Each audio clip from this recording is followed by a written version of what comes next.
Hi, I'm Kristen from Upcycle My Stuff, and today is the second in a series of made fabric videos. So it's about making fabric from your scraps. So the last one was all about irregular scraps, and we made these pieces of fabric that were kind of all one color or all the same pattern of scraps. So check that video out if you've not seen it.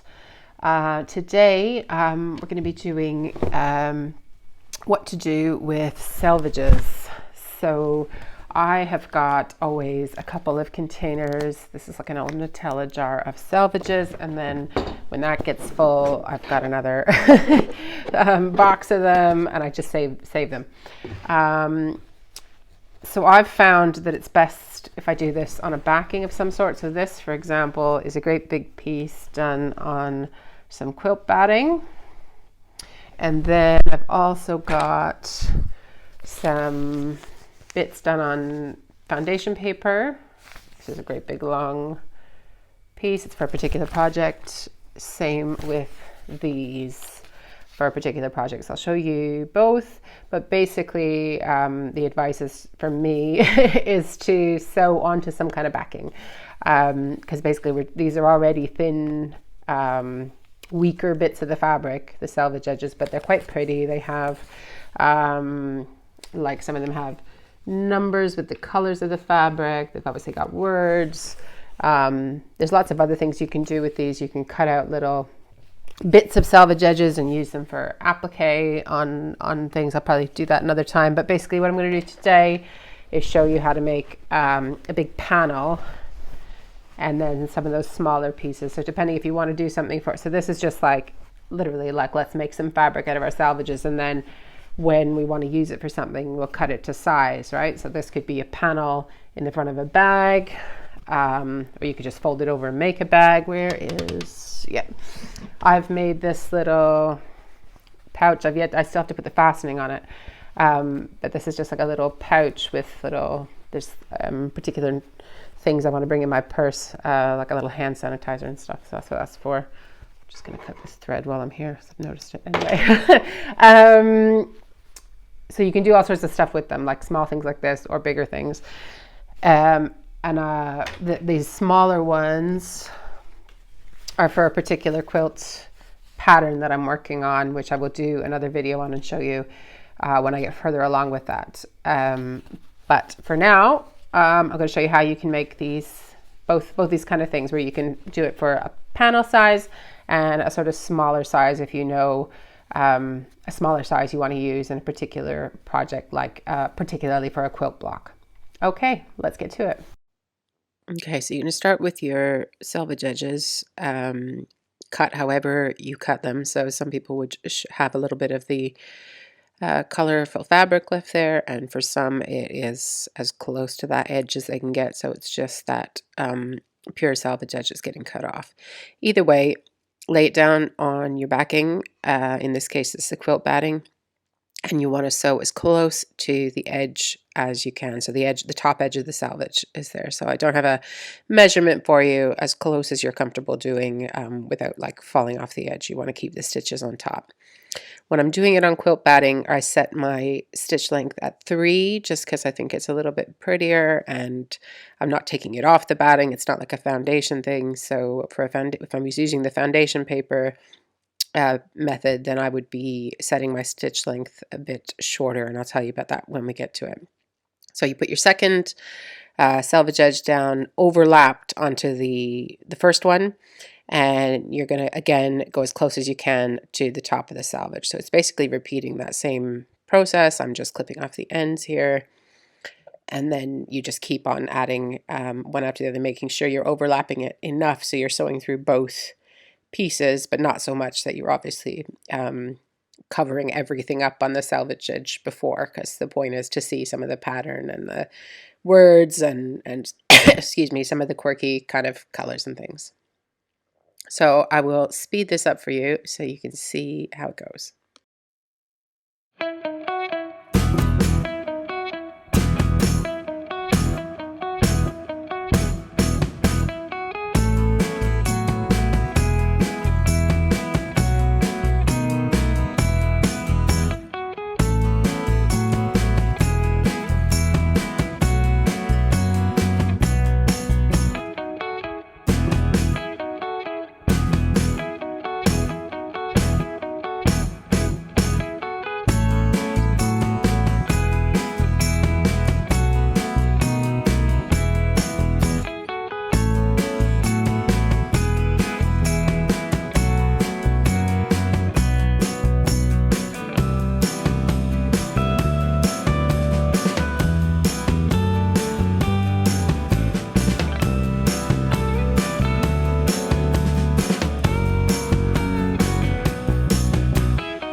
So this is this second method, which is kind of particular to the project I'm working on at the moment.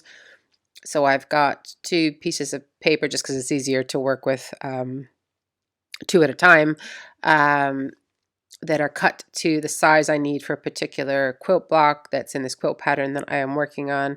So I'm basically doing the same thing. I'm just sewing straight through the paper, as close as I can get to the edge of the top of each selvage, overlapping the one before.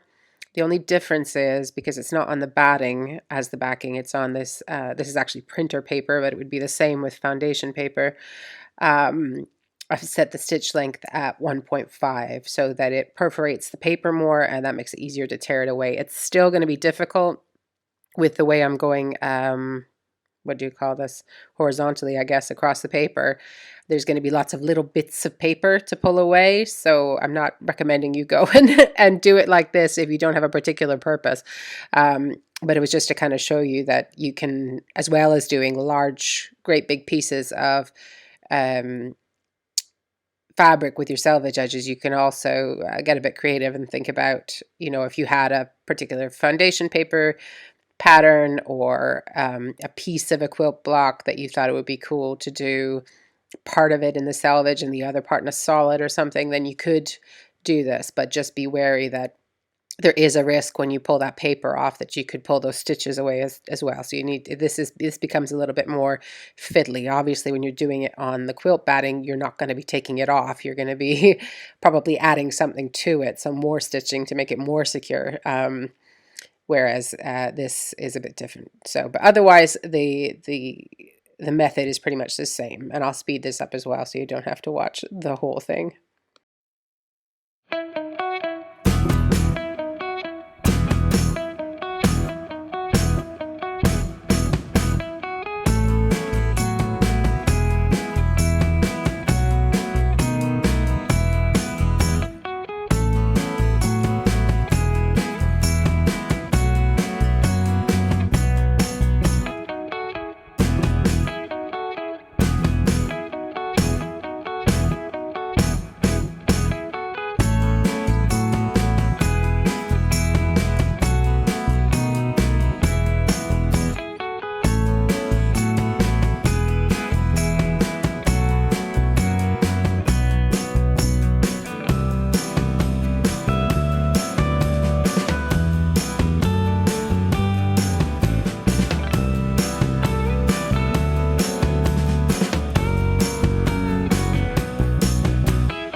This is what you're left with when you're finished. You'll obviously have the scratchy bits coming out the edge there. And this is it once I've gone to the cutting board and trimmed off those edges. So those pieces are now ready for my quilt pattern once I've taken, obviously, these strips of paper off of the back, which is the fiddly bit. I hope you enjoyed that, and it's given you lots of ideas. These are the finished pieces. So this is that panel. I've not trimmed it off. Obviously, it's got the raggedy edges because, again, I'm not sure exactly what I'm going to use that for. So that's just a piece of fabric that I'm going to, have in my stash and use when I get a good project for it.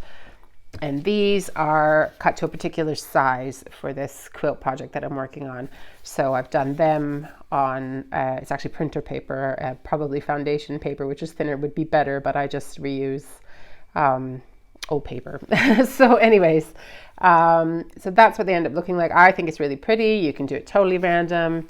You can do it with a bit of a color story. Totally up to you. So that's the second, as I said, in my Made Fabric series. So if you're interested, go back, and you haven't seen it already, go back and watch the first one. And there will be one or two more. And then they all kind of are going to come together with this quilt pattern that I'm working on. So I'll show you how you can use the scraps in that pattern once it's ready. So if you like videos like this and you would like to see more of them, then do please subscribe to the channel, hit the bell for notifications, and I hope to see you again soon.